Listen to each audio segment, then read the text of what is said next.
একজন মুসলমান কিভাবে তার ব্যক্তি পরিচালনা করবে, কিভাবে তার পরিবার পরিচালনা করবে, কিভাবে সমাজ পরিচালনা করবে। আবার রাষ্ট্র ক্ষমতায় যদি মুসলমান অধিষ্ঠিত হয়, সেই রাষ্ট্র ক্ষমতায় অধিষ্ঠিত হওয়ার পরে মুসলমান কোন কাজগুলি করবে তাও কোরআনুল কারিমে আছে না নাই? আছে। এজন্য কোরআন হচ্ছে কমপ্লিট কোড অফ লাইফ, পূর্ণাঙ্গ জীবন ব্যবস্থা। আল্লাহ তাআলা কোরআনুল কারিমের মধ্যে এই বক্তব্য অনেক জায়গায় দিয়েছেন যে কোরআন হচ্ছে মানুষের জীবন চলার পথ। এই কোরআনকে যদি কেউ গ্রহণ করতে পারে তাহলে তার জীবনে আর কোনো হতাশা থাকবে না, তার জীবনে কোনো নিরাশা থাকবে না, তার জীবনে কোনো দুঃখ দুর্দশা থাকবে না। সে হয়ে যাবে সোনার মানুষ। আল্লাহ রাব্বুল আলামিনের জন্য এই কোরআনুল কারীম সম্পর্কে সূরা নাহলের 89 নম্বর আয়াতে বলেছেন, وَنَزَّلْنَا عَلَيْكَ الْكِتَابَ تِبْيَانًا لِكُلِّ شَيْءٍ وَهُدًى وَرَحْمَةً وَبُشْرَى لِلْمُسْلِمِينَ। আল্লাহু আকবার। আল্লাহ রাব্বুল আলামিন বললেন, নবী তোমার উপর একখানা কিতাব অবতীর্ণ করেছি। আল্লাহ রাব্বুল আলামিন এই আয়াতে কোরআনের ব্যাখ্যা দিলেন, কোরআনের পরিচয় দিলেন কিতাব হিসেবে। কেন অবতীর্ণ করেছি? তিবিয়ানাল লিকুল্লি শাইইন, এই কিতাবের মধ্যে মানুষের জীবনের যত সমস্যা আছে, যত প্রয়োজন আছে, আমি আল্লাহ রাব্বুল আলামিন সব এই কিতাবের মধ্যে ঢুকিয়ে দিয়েছি। সুবহানাল্লাহ। তাহলে কোরআনের মধ্যে সব আছে না নাই?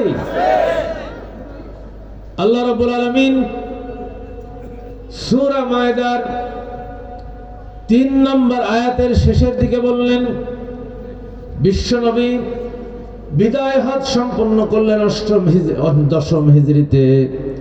ইসলাম তখন কায়েম হয়ে গেছে জাজিরাতুল আরবের মধ্যে, মক্কা বিজয় হয়ে গিয়েছেন। আল্লাহ রাব্বুল আলামিন তার মিশন পরিচালনা করেছেন। তার মিশন যখন সম্পন্ন হয়েছে, আল্লাহ রাব্বুল আলামিনের হাবিব 1,25,000 সাহাবীর সামনে বিদায় হজ্জে ভাষণ দিয়েছেন। বিদায় হজ শেষ হয়ে যাওয়ার পরে রব্বুল আলামিন নবীকে শুনিয়ে দিলেন, আল ইয়াউমা আকমালতু লাকুম দীনাকুম ওয়া আতমামতু আলাইকুম নি'মাতি ওয়া রাদিতু লাকুমুল ইসলাম দীনান। আল্লাহু আকবার। আজ আমি আমার যত নিয়ামত, আল ইয়াউমা আকমালতু লাকুম দীনাকুম, আমি এই দ্বীনকে, এই কোরআনকে তোমাদের জন্য যেটা জীবন ব্যবস্থা হিসেবে দিয়েছি, এর মধ্যে যা কিছু প্রয়োজন ছিল আমি আজকে সব কিছু পূর্ণ করে দিলাম। বলেন আল্লাহু আকবার। আর আমার নিয়ামত রাজি যা ছিল সব আমি তোমাদেরকে দিয়ে দিলাম। আর ইসলামকে জীবন ব্যবস্থা হিসেবে দিয়ে আমি আল্লাহ তাআলা খুশি হলাম। আমরা কি খুশি না বেজার? এই কোরআনকে দ্বীন হিসেবে পেয়ে আমরা খুশি না বেজার? খুশি। রাসূলুল্লাহ সাল্লাল্লাহু আলাইহি ওয়াসাল্লাম বলেছেন, বুখারী মুসলিমের হাদিস, যাকাতু আমাল ঈমানি মান রাদিয়া বিল্লাহি রাব্বান ওয়া বিল ইসলামি দীনান ওয়া বিমুহাম্মাদির রাসূলা। ওই ব্যক্তি মানের স্বাদ পেয়ে গেছেন, ঈমানের যে স্বাদ ওটা সে গ্রহণ করেছে, যে ব্যক্তি আল্লাহকে রব হিসেবে মেনে নিয়েছে।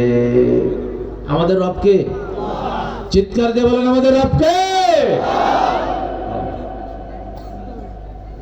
আল্লাহ রাব্বুল আলামিনের হাবিব বলছেন, আল্লাহকে যারা রব হিসেবে মেনে নিয়েছেন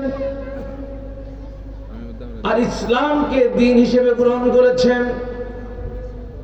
ইসলাম আছে কোথায়? বলেন কোথায় আছে? এই কোরআনের মধ্যে আছে ইসলাম। আল্লাহ নবী বলছেন, যারা ইসলামকে দ্বীন হিসেবে গ্রহণ করেছে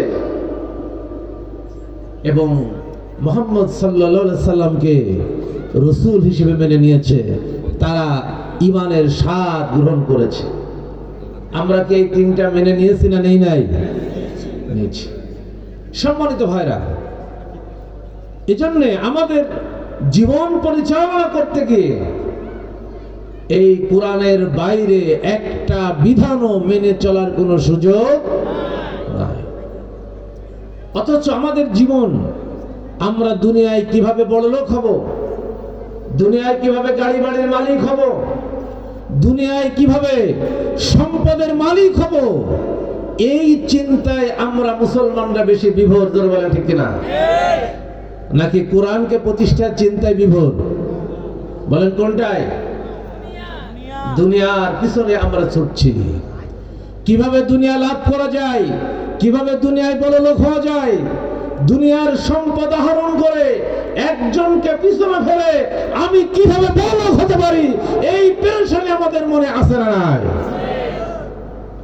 সবচেয়ে বেশি।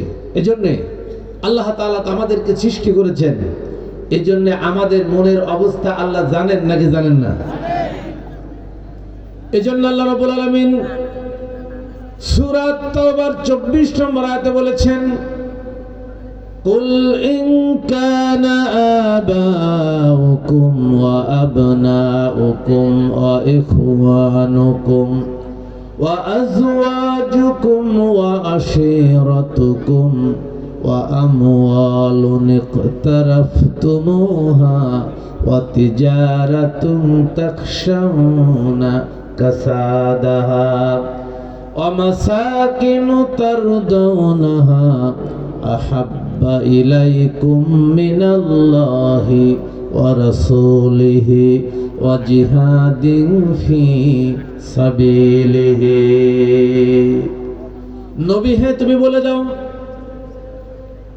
যারা ঈমানের দাবিদার, যারা নিজেদেরকে মুসলমান বলে দাবি করে, মুমিন বলে দাবি করে, তাদেরকে বলে দাও, নিশ্চয় তোমাদের পিতা, তোমাদের ভাই, তোমাদের স্ত্রী, নিশ্চয় তোমাদের পিতা, তোমাদের সন্তান, তোমাদের ভাই, তোমাদের স্ত্রী এবং তোমাদের নিকটাত্মীয়। আল্লাহ রাব্বুল আলামিন 5 শ্রেণীর কথা বললেন, যে 5 শ্রেণীর সাথে আমাদের সম্পর্ক সবচেয়ে বেশি। এই 5 শ্রেণীর সাথে আমাদের সম্পর্ক কম না বেশি?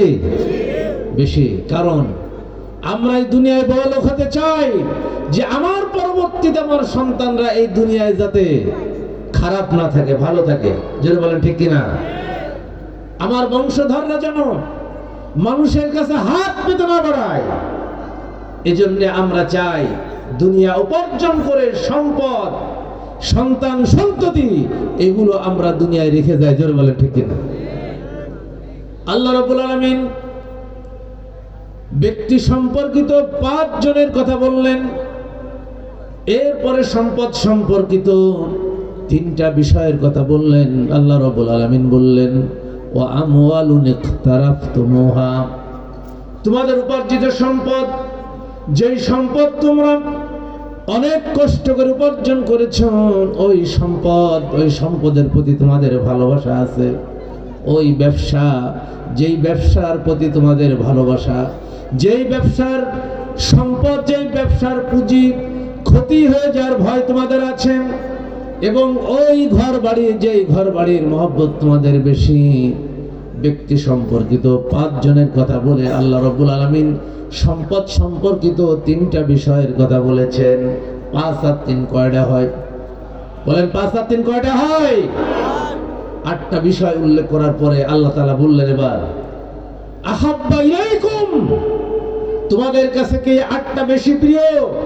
মিনাল্লাহি, আল্লাহর চাইতে, ওয়া রাসূলিহি, তার রাসূলের চাইতে, ওয়া জিহাদিন ফি সাবিলিহি, আল্লাহ এবং আল্লাহ রাসূলের পথে জিহাদ করার চাইতেও কি তোমাদের কাছে এই 8টা জিনিস বেশি প্রিয়?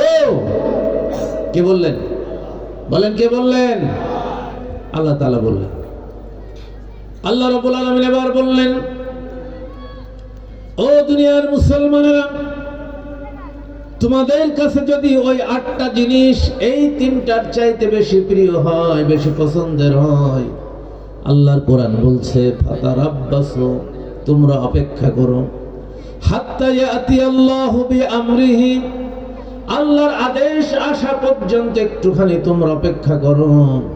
আল্লাহর কোরআন বলছে যারা এই তিনটার চাইতে ওই আটটাকে বেশি গুরুত্ব দেবে, সন্তান সন্ততি, স্ত্রী ভাই ব্রাদার, সম্পদ এবং ব্যবসার সম্পদ, ঘর বাড়ির মহব্বত, এইগুলিকে যারা বেশি মূল্যায়ন করবে, বেশি অগ্রাধিকার দেবে, আল্লাহর চাইতেন, আল্লাহর কোরআনের চাইতেন, রাসূলুল্লাহর চাইতেন, রাসূলুল্লাহর সুন্নাহর চাইতেন, আল্লাহর কোরআনের সমাজ, রাসূলুল্লাহর সুন্নাহ প্রতিষ্ঠার জন্য আল্লাহর রাস্তায় জিহাদ করার চাইতে, আল্লাহর রাস্তায় সংগ্রাম করার চাইতে ওই আটটাকে যারা বেশি পছন্দ করবে, বেশি মহব্বত করবে, বেশি ভালোবাসবে, আল্লাহ রাব্বুল আলামিন বলছেন অপেক্ষা করো, আল্লাহর আদেশ আসা পর্যন্ত, অর্থাৎ মৃত্যু আসা পর্যন্ত একটুখানি তোমরা অপেক্ষা করো।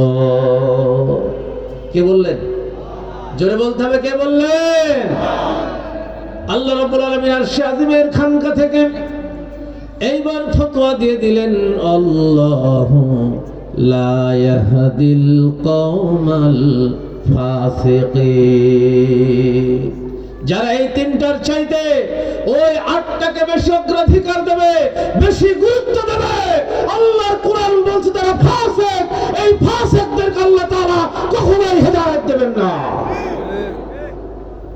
বক্তব্য আমার না আল্লাহর? জোরে বলতে হবে, বক্তব্য কার? আল্লাহ।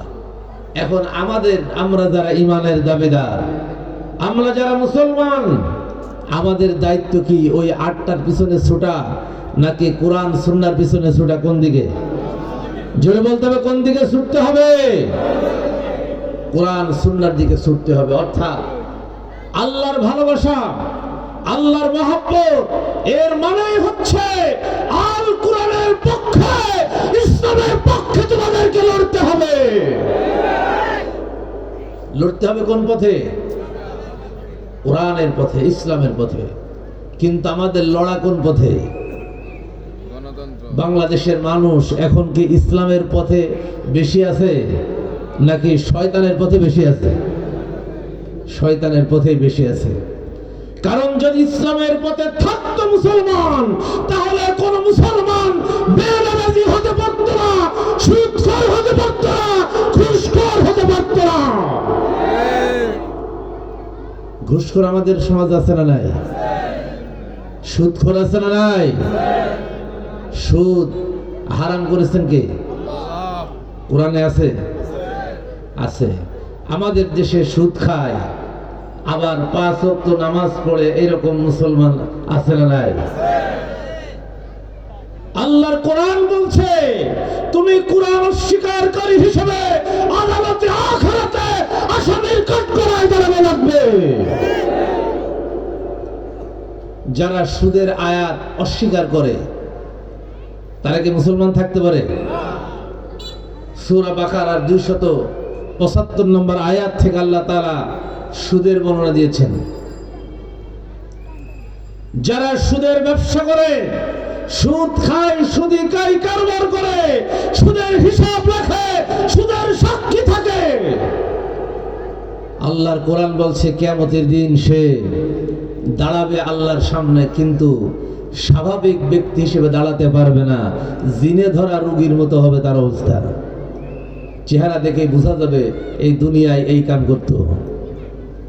অর্থাৎ আল্লাহর কোরআনকে অস্বীকার করেছে, নবীর সুন্নাহকে অস্বীকার করেছে।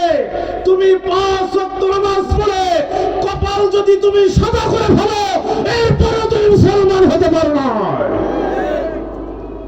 কোরআন অস্বীকার করেছে। আল্লাহ রাব্বুল আলামিন কোরআনুল কারীমের মধ্যে বলেছেন, সূরা বাকারার 159 নম্বর আয়াত, ইন্নাল্লাযীনা ইয়াকতুমুনা মা আনজালনা মিনাল বায়িনাতি ওয়াল হুদা মিন বা'দি মা বায়্যানাহু লিন-নাসি ফিল কিতাবি উলাইকা ইয়ালআনুহুমুল্লাহ ওয়ায়ালআনুহুমুল লাইনুন। আল্লাহু আকবার। আল্লাহ রাব্বুল আলামিন বললেন, আমার নাজিল করা এই কিতাবকে যারা গোপন করবে, এই কিতাবকে কি করবে? গোপন করবে, পাশ কাটিয়ে চলবে। যে ব্যক্তি নামাজ পড়ে সে কোরআনের 82টা আয়াত মানে, আকিমুস সালাত, যারা বলেন ঠিক কিনা। আবার এই আয়াত অস্বীকার করে কোরআনের কিছু অংশ মেনে নিয়েছে, আর কিছু অংশকে অস্বীকার করেছে, নিজের খেয়াল খুশি মতো চলেছে, যারা বলেন ঠিক কিনা। পরিণাম কি হবে? আল্লাহ রাব্বুল আলামিন বলছেন, কোরআনের কিছু অংশ মেনেছো, কিছু অংশ গোপন করেছো। সুদের আয়াতগুলো তুমি গোপন করেছো, এগুলো তুমি মানো নাই, অস্বীকার করেছো। পরিণাম কি হবে?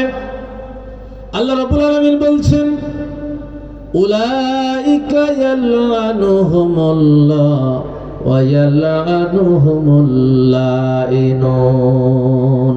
আল্লাহু আকবার। কিয়ামতের দিন আল্লাহ রাব্বুল আলামিন নিজে ওই ব্যক্তিদের ব্যাপারে লানত করবেন, আর যারা এই পৃথিবীতে আখিরাতে যারা লানত করতে পারে সকলেই তার উপরে লানত করবে। নাউযুবিল্লাহি মিন যালিক। আল্লাহ যদি কারোর উপরে লানত করেন, তার নাজাতের সম্ভাবনা আছে? কি বলেন, নাজাতের সম্ভাবনা আছে?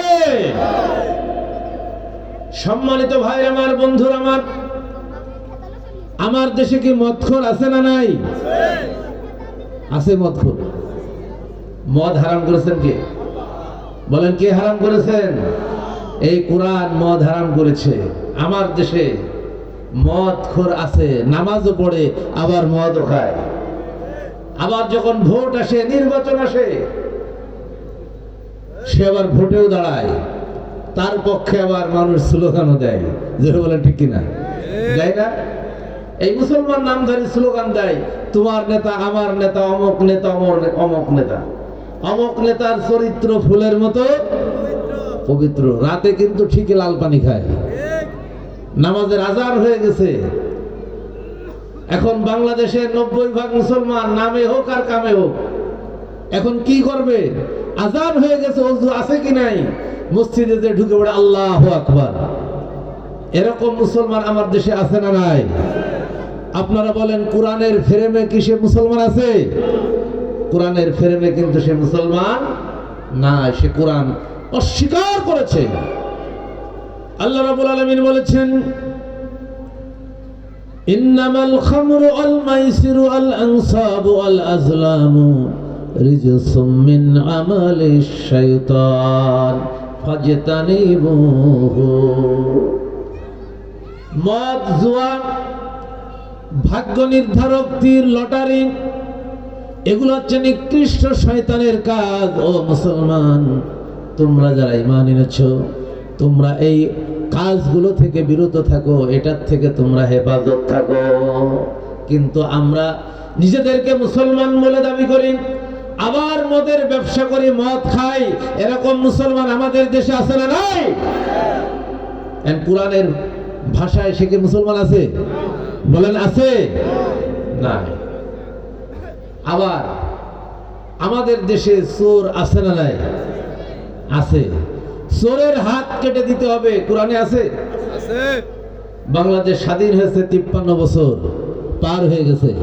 আপনারা বলেন, এই 53 বছর বয়সে বাংলাদেশে চোর ধরা পড়েছে না পড়ে নাই?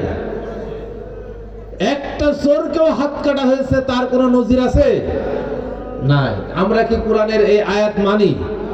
বলেন, আমরা কি কোরআনের আয়াত মানি? মানি না। আবার নিজেরা নিজেদেরকে মুসলমান বলে দাবি করি। এই মুসলমানের জন্য আদালতে, আখিরাতে, আল্লাহর কাছে কোনো জায়গা আছে? কোনো জায়গা নেই। সম্মানিত ভাইরা আমার, বন্ধুরা আমার, এজন্য আমাদের মনে রাখতে হবে, আল্লাহর কোরআন হচ্ছে আমাদের জন্য জীবন ব্যবস্থা। এই কোরআনুল কারীমের মধ্যে রব্বুল আলামিন সব কিছু পরিষ্কার করে বলে দিয়েছেন। এই কোরআনের আইন অনুযায়ী জীবন চালাতে হবে, কোরআনের আইন অনুযায়ী ব্যক্তি চালাতে হবে, কোরআনের আইন অনুযায়ী পরিবার চালাতে হবে, কোরআনের আইন অনুযায়ী সমাজ চালাতে হবে। আবার যদি রব্বুল আলামিন রাষ্ট্র ক্ষমতায় দেয়, এই কোরআন অনুযায়ী রাষ্ট্র পরিচালনা করার দরকার আছে না নাই? কি বলেন, দরকার আছে না নাই? আল্লাহ তাআলা বললেন যে তোমরা দুনিয়ার পিছনে ছুটো না, তোমরা সন্তান সন্ততির পিছনে ছুটো না, তোমরা ছোট আর কোরআনের পথে, ইসলামের পথে, কোরআনের পথে। কোন পথে চলতে হবে? কোরআনের পথে। তবে এই পথ কি খুব শান্তিময় পথ, না এই পথে বিপদ আছে? কি বলেন, এই পথে বিপদ আছে না নাই? রাসূলুল্লাহ সাল্লাল্লাহু আলাইহি সাল্লাম যখন এই কোরআন নিয়ে মক্কা যখন দাওয়াতি কাজ শুরু করলেন, মক্কার কুরাইশরা আল্লাহর নবীর বিরোধিতা করেছে একটাই মাত্র কারণ, তারা জানতো মুহাম্মদের কালেমা যদি মক্কায় প্রতিষ্ঠিত হয়ে যায়, আবু জেহেল, আবু লাহাব, উতবা, শাইবার কর্তৃত্ব থাকবে না। আজ বাংলার জমিনে যারা আল কোরআনের বিরোধিতা করে, মুসলমানদের বিরোধিতা করে, ইসলামের বিরোধিতা করে, তারা মনে করেছে বাংলার জমিনে যদি কোরআনের রাজ কায়েম হয়ে যায়, তাদের কর্তৃত্ব থাকবে না। এজন্য কোরআনের বিরোধিতা আমাদের দেশে আছে না নাই? আছে। যদি কোরআনের কর্মীদের বিরুদ্ধে ষড়যন্ত্র না হয়, কোরআনের কর্মীদের বিরুদ্ধে যদি অত্যাচার না হয়, নির্যাতন না হয়, তাহলে বুঝতে হবে আমরা প্রকৃতপক্ষে কোরআনের কর্মী এখনো হতে পারি না। রাসূলুল্লাহ সাল্লাল্লাহু আলাইহি সাল্লামের বিরুদ্ধে দাঁড়িয়ে গেল আবু জেহেল, আবু লাহাব, উতবা, শাইবা। কারণ বিশ্বনবী মক্কার জমিনে তিনি কোরআনের রাজ কায়েম করতে চেয়েছিলেন, কোরআনের সমাজ কায়েম করতে চেয়েছিলেন। আবু জেহেল, আবু লাহাব, উতবা, শাইবা মক্কার সমাজ নেতা, তারা কোরআনের রাজকে পছন্দ করে নাই। কারণ তারা জানতো এই মক্কায় যদি কোরআনের রাজ কায়েম হয়ে যায়, তাহলে মক্কায় তাদের নেতৃত্ব কর্তৃত্ব আর থাকবে না। এজন্য নবীর বিরুদ্ধে ষড়যন্ত্র করেছেন, সাহাবীদের বিরুদ্ধে ষড়যন্ত্র করেছে। ওই ষড়যন্ত্রের শিকার হয়েছেন অসংখ্য সাহাবী। এমনকি রাসূলুল্লাহ সাল্লাল্লাহু আলাইহি সাল্লাম শেষ জীবনে এসে ষড়যন্ত্রের হাত থেকে আল্লাহ নবী রেহাই পায় না। সম্মানিত ভাই আমার, বন্ধুরা আমার, মক্কায় দ্বীনের প্রচার শুরু হয়েছে, তাওহীদের প্রচার শুরু হয়েছে। নবীজির দাওয়াত কবুল করেছেন সর্বপ্রথম যারা সমাজের অসহায় ছিল, সমাজে নিষ্পেষিত, নির্যাতিত ছিল, এরা নবীজির দাওয়াত কবুল করেছেন। মক্কার কুরাইশরা চিন্তা করল, মুহাম্মদের গায়ে তো হাত দেওয়া যাবে না। এই দুর্বল শ্রেণী যারা ইসলাম কবুল করেছে, তাদের উপরে যদি অত্যাচার করে, নির্যাতন করি, তাহলে তাদেরকে যদি দিন থেকে ফেরানো যায়, মুহাম্মদের ধর্ম ত্যাগ করানো যায়, তাহলেই আমরা এই মক্কায় বিজয়ী হয়ে যাব।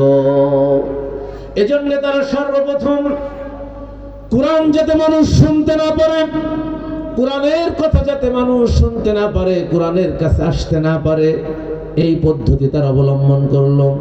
কোরআনের কথা যেখানেই হতো, ওই মক্কার কুরাইশরা কোরআনের কথা যাতে মানুষ শুনতে না পারে সেই ব্যবস্থা করত। সম্মানিত ভাইরা আমার, বন্ধুরা আমার, রাসূলুল্লাহ সাল্লাল্লাহু আলাইহি সাল্লাম এই মক্কা নগরীতে 3 বছর গোপনে দাওয়াতি কাজ করলেন। এরপরে 10 বছর প্রকাশ্যে দাওয়াতি কাজ করলেন।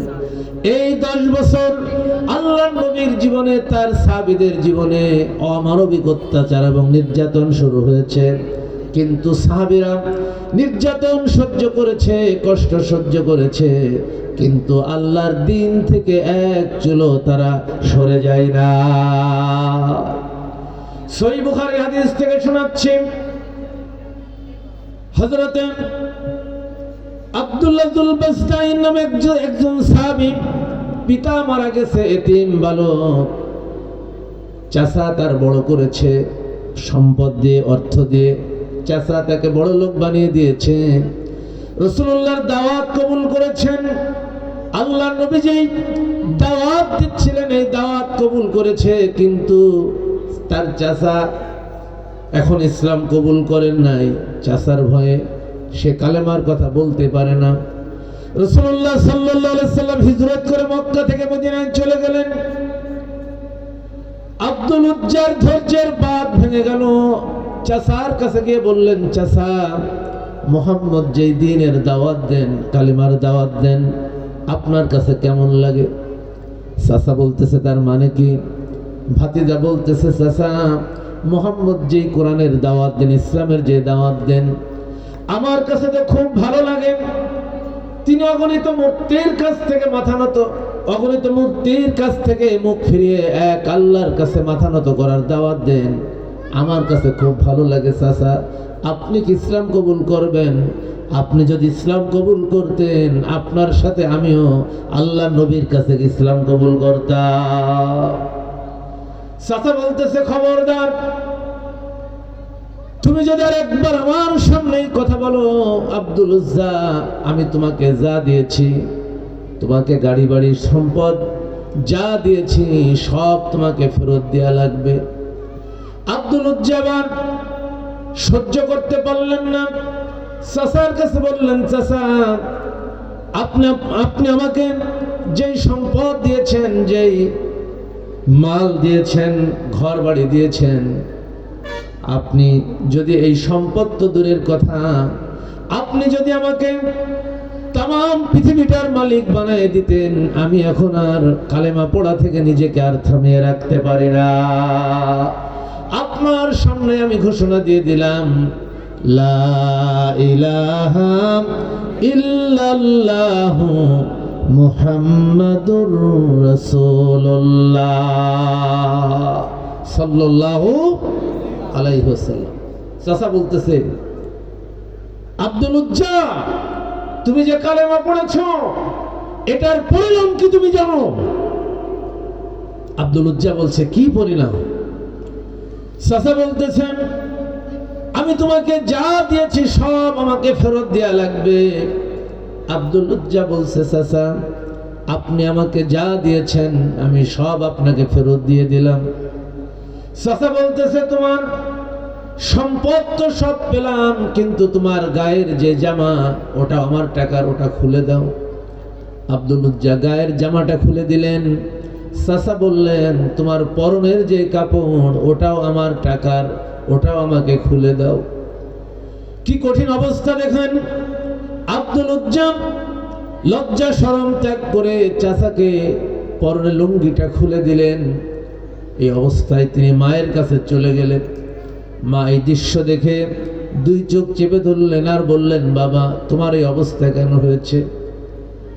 আব্দুল উজ্জা বললেন, মা, ঈমান আনার কারণে আমার এই অবস্থা হয়েছে। ইসলাম কবুল করেছি, এজন্য আমার চাচা সব আমার কাছ থেকে ছিনিয়ে নিয়েছে। আমার পরনের কাপড়টা মা দেয় না। মা বলছে, বাবা, আমার কাছে কি চাও? ছেলে বলছে, মা, আমি কিচ্ছু চাই না, আমি একটু বস্ত্র চাই, আমি চলে যেতে চাই মদিনায়, আমাকে একটা কাপড় এনে দাও, যেটা পরে আমি মক্কা থেকে মদিনায় চলে যাব। মা একটা পুরনো কম্বল এনে দিলেন। আব্দুল উজ্জা ওইটাকে ছিঁড়ে দুই টুকরো করলেন। এক টুকরো তিনি পরলেন, আর এক টুকরা গায়ে দিয়ে এই 450 কিলোমিটার রাস্তা, এই মরুভূমির পথ পাড়ি দিয়ে তিনি মক্কা থেকে মদিনায় হিজরত করে চলে গেলেন। বুখারীর বর্ণনা এসেছে, আব্দুল উজ্জা মসজিদ নববীতে গিয়ে আসহাবে সুফফায় তিনি থাকতে লাগলেন।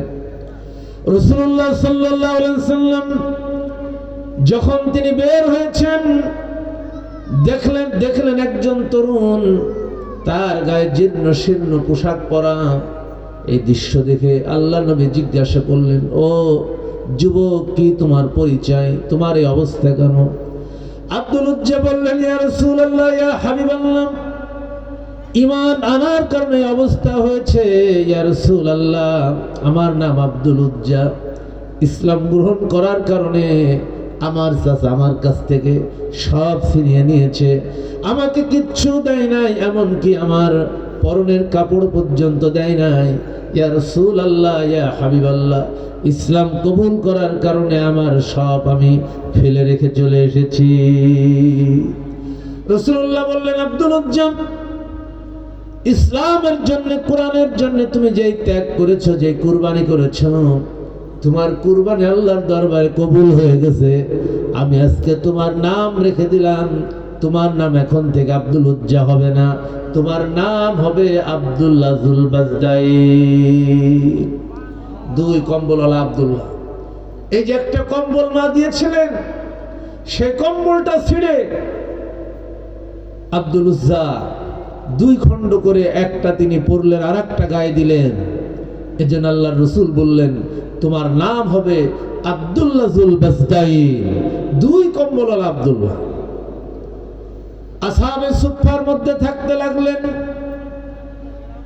আপনারা যারা মদিনায় গিয়েছেন, রিয়াদুল জান্নায় ঢোকার যে রাস্তা, বাবে জিবরিলের পর বাবুন নিসা, ওই দরজা দিয়ে ঢুকে বাম হাতে যেই বারান্দা আছে, ওইটাই হচ্ছে আসহাবে সুফফা। এখানে তারাই থাকতো যাদের ঘর নাই, বাড়ি নাই, থাকার জায়গা নাই, ইসলামের জন্য নিবেদিত প্রাণ।